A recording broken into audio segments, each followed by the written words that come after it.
Thank you so much for joining me, Joe. Just to talk a little bit your experience with Sam, what you're doing now. I know you're living in Japan and working in Japan, which is really cool. But to backtrack a little bit back to your UEA days, so what were you studying? Yeah, so oh gosh, it sounds like so long ago now when you say like back to your UEA days. Your days. I only graduated in 2024. It's really not that long ago, but it feels like a Sorry. millennia. Yeah, no, it's okay. Um, yeah, so the name of my degree was modern languages with a year abroad. For some odd reason, that was the name of the degree. I think it's because they distinguished one with a year abroad and one without. But yeah, so it was modern languages with a year abroad, and my major was Japanese. That was the core part of my studies. And then I used a lot of my optional credits to kind of branch out into at the moment of time in the earlier years that I started a lot of pop culture things. I did some Japanese history, some pop culture. I think I chose a lot of the good ones early actually, because by the end of the year there wasn't too much choice. I think the only ones I really enjoyed outside of my Japanese were the modules with Carlos that I'm sure we'll go into discussing later.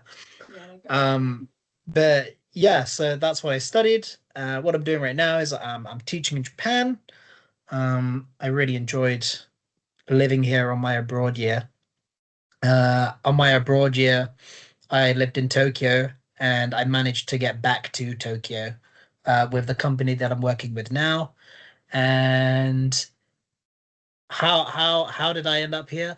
I well, it was I need to take a break from uni. I was like, wow, COVID really made that journey longer than it should have been. Uh, and I was thinking, hey, I like teaching. I think it's fun. I love living in Japan. I've got Japanese ability. Let's make the most of it. And yeah, here I am now calling you at 10:45 at night. Yeah, and quarter to two for me in the afternoon here. So yeah, I think I'm on the Put the better end kettle of on. that. Put the kettle on. Um, okay, perfect. So you got involved with Sam. So how did that come around? Why and what was your role?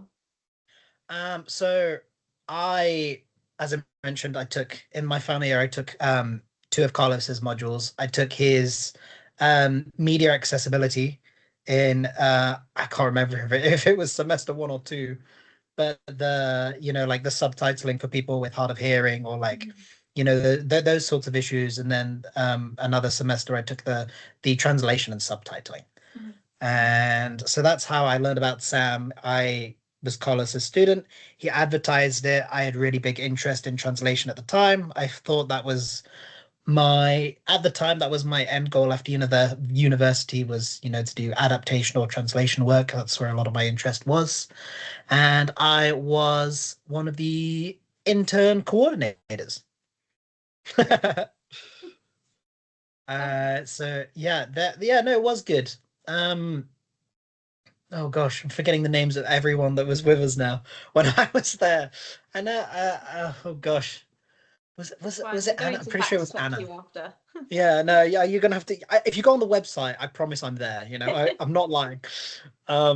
Yeah, it was in the internship in the coordinator role. There was a lot of There was we did help with the actual translations and quality checking here and there, but with the coordinator role, it was much more handling the workload, reaching out to the charities, Mm, distributing work, handling the team, mhm. just really being the mediators between Carlos's interests and visions for Sam, Yeah. and then being there for the team when we were needed.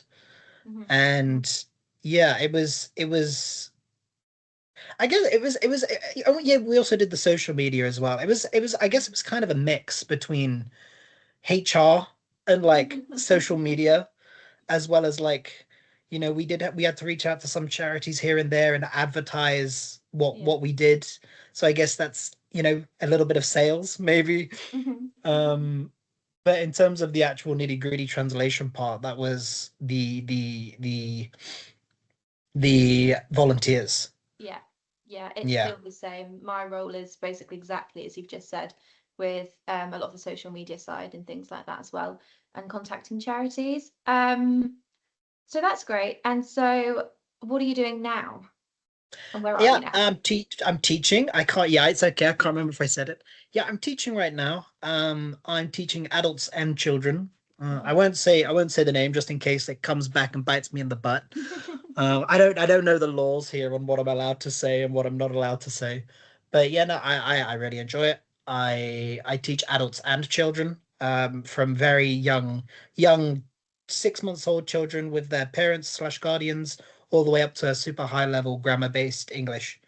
So yeah, it's a very I like my job. It's fun. I never go into work thinking, oh my gosh, I've got to teach classes today. Oh my gosh, Mhm. these kids frustrate me so and so. Yeah, no, I enjoy it. It's a lot of fun. And a lot of the teams I work with, because every day is actually a different school. I have my own schools, but they're all over Tokyo, Mhm. just for company needs. Um, yeah, so I've got my own kids, I've got my own students, and yeah, I enjoy every minute I get to spend with them, and I really enjoy seeing them progress.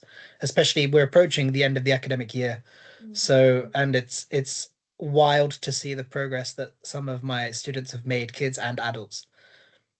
Amazing, great. And so when you were going into this role or looking for work, I mean, having, being a sound coordinator on your CV, I've frozen in my little screen. Okay, I'm back. You're I back, you're mean, back, you're back, you're back. was that a good, talking point in interviews, or, do you think your experience with Sam has helped you in any way? Yeah, no, absolutely. I think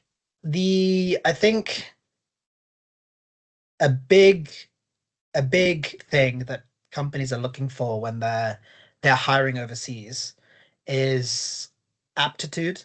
Hmm. I think you know I know it's as simple as being like, oh, I did this, it's on my CV, experience, so and so, yada yada yada. But sometimes those things show your character. Hmm. And it's all well and good having a qualification. It's all well and good me saying, oh, I've lived in Japan before. I can navigate the country easier because I've lived there, so and so and so. But what really helped, I think, is just that experience supporting the character that I was presenting to them in the interviews. Hmm. And I think I am a very extroverted person.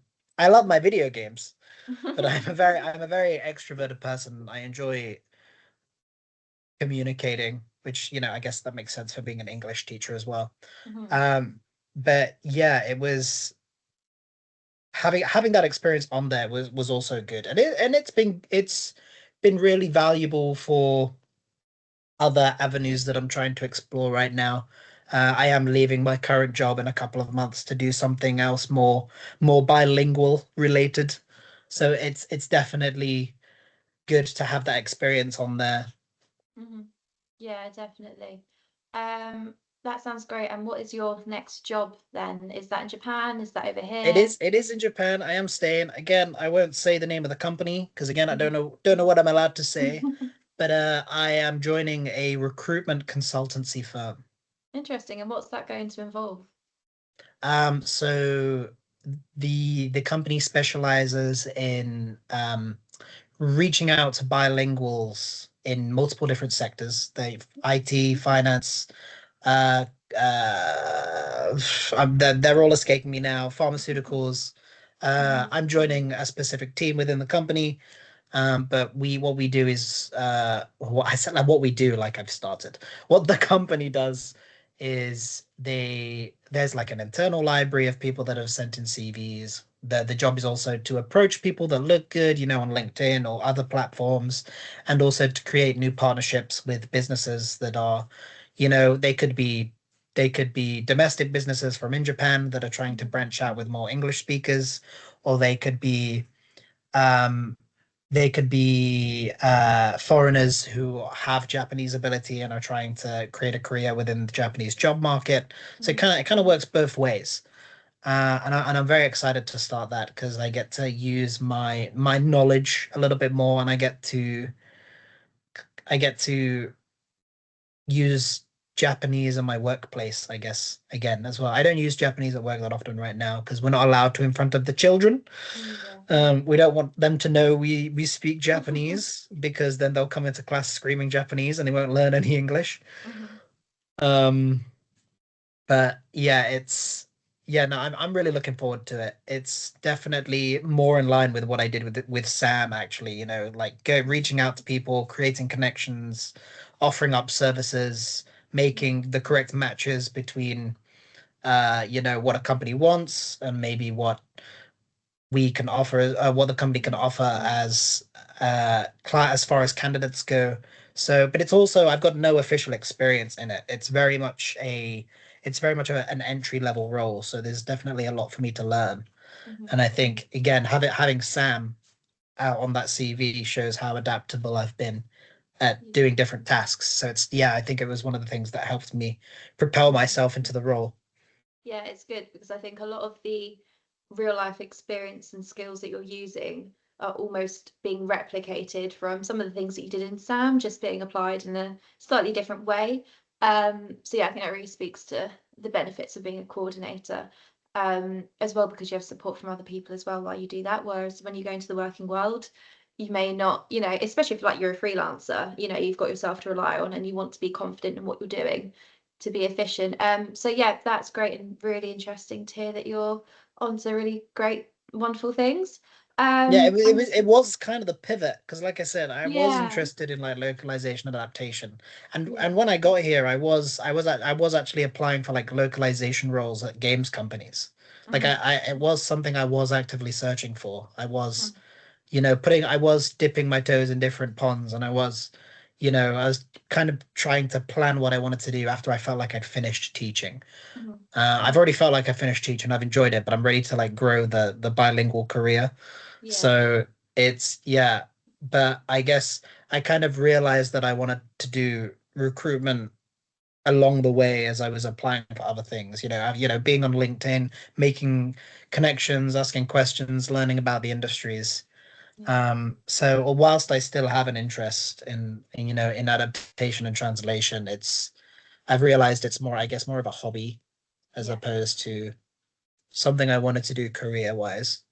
Great. And I've just had notification to say I've only got a few minutes left. So Oh my no, oh no, sorry. It's fine. We can go over if you want. I don't mind. It's We've got fine. so much more to talk about. I just don't know if it's going to cut us off, which would be quite an abrupt end to the Well, interview. I can see the recording logo, and I'm sure it'll tell you if it stops. If there's no longer a red button, it's stopped. Okay, so anyone that also wants to go into working in Japan, or just utilizing their Japanese skills again because it's quite a niche, um, in 2 sentences, give me your top tips. 2 sentences. Does that count Hmm. as one? It's 2 sentences. 2 sentences. I put you on the spot now. I didn't tell you about this part. That's okay. This is when I thrive. Two Under sentences. pressure. Um, my lexicon is very colorful. I believe don't I'm prolonging the word, trying to make it longer now. Okay, hold on, reset. I'm gonna rewind. Don't put your eggs in one basket. That's 1 sentence. No, that's a comma. No. Okay, make sure you have to be chasing multiple avenues at once and never settle. You need to comma. I think this is getting to This is a I'm very long gonna sentence. yeah, no, I'm gonna change it now and be like, this isn't really necessarily just getting to Japan. This is kind of advice just in job hunting or like Yeah. position hunting in general. It's like you can't focus on one area. You've got to kind of just apply to everything all at once. Yeah. You know what your interests are, you know what you would Yeah. like to do or the area you would like to be in. But things can always go wrong. Things that you don't expect can always happen. Hmm. You've just got to make sure that you're on it at every single moment. You're applying Hmm. here, you're applying there, you're keeping up to date with this area of the industry. You're looking at this. If you do have um interest in coming to Japan and working, whether it be for a year or two, um, honestly, it's quite easy. There's a lot of teaching roles in Japan across the country. I don't know much about applying to work in other countries, but Mhm. I was met with so many options when I was like finding out. I knew which company I wanted to choose, but when I was looking, there was just so many options, I so many can options, imagine. so many opportunities. Um, if you're an English speaker, your opportunities in Japan are more abundant than if you're not an English speaker, Yeah. especially if you have an English, like an English passport, you know, Mhm. American, Canadian, English, you know, if you've got an English speaking passport, you honestly have you I don't like to say it, but you have the upper hand as opposed to other people trying to get Mhm. into the country for work. But again, it depends on what you want to do. Not everybody wants to teach conversational English. Not every school in Japan teaches the same level of English. Mhm. Again, I mentioned earlier I teach high level adults, but some companies don't teach adults. So, you know, Mhm. if you want to teach kids all the time, you gotta pick what you want to do. Do you want to do high school? Do you want to do kindergarten? There's a lot of things to consider as far as teaching goes. But if you want to travel and you want to experience living in another country, even if Japan isn't necessarily the place you want to choose for your first pick, it's definitely one I recommend people try because it's the you say it's niche, but the country is constantly growing in popularity. There's so many Mhm. people trying to find work here. I remember when I started studying Japanese at UEA, and it was one of the busiest courses in the language department, Mhm. which blew me away at the time. So yeah, there's not two sentences. No, not two It's sentences. so not two sentences. That was Long interesting long though. story short, don't take no for an answer. Yeah, that's one. I know it sounds overrated, and I know it sounds so common, but don't take no for an answer, Yeah, and apply to everything. that's your two sentences. 100%. Apply for everything. Don't take no. At risk. P.S. Do your best. Amazing. No, Okay, it's maybe I don't interesting. thrive. Maybe I'm actually awful at this. Maybe I'm just a bit full of myself. No. What? But no, no, No. no, No. no. Well, that is really interesting. So thank you so much for that. Um, my final question was going to be something you do have to answer in one sentence.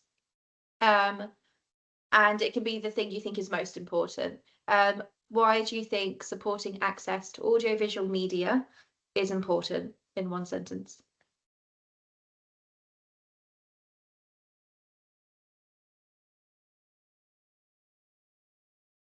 Everyone deserves to experience a journey.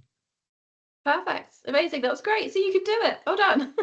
Yeah, I just had to sit there and think about it, and I was like, man, if I was blind and I couldn't watch Lord of the Rings, how would I feel? This is true. This is true. Wait, You know. blind or deaf? Well, I was like, well, both. I was just like, Yeah, man, true. if I was True. deaf, what would I do? If I was blind, what would I do? I'm Yeah. lucky that I'm very lucky that I have both. But there's a Yeah. lot of there's a lot of people that don't. And Hmm. again, most of my hobbies are, I like TV and film, and I love video games. They're some Yeah. of my biggest hobbies, and they're very much things that have made up my character. They're who I Hmm. am today because of the interests that I have. They've Hmm. helped grow me just as much as my family have. And to think that some people don't even have that experience.